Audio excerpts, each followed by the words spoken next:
Isang pinagpalang hapon po sa atin mga sirs and ma'am.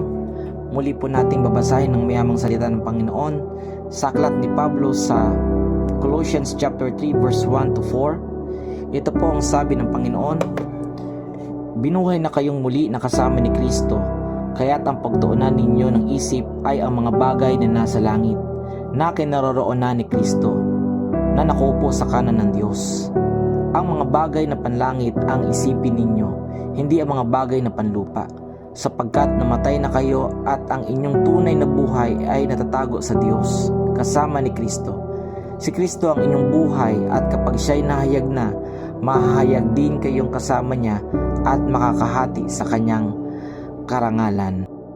Muli, maraming salamat sa iyong salita na patuloy nagpapaalala sa amin, Panginoon, na siya lamang nakatuon ng aming paningin at ang aming buhay. Sa tanging pangalan ni Jesus, Amen.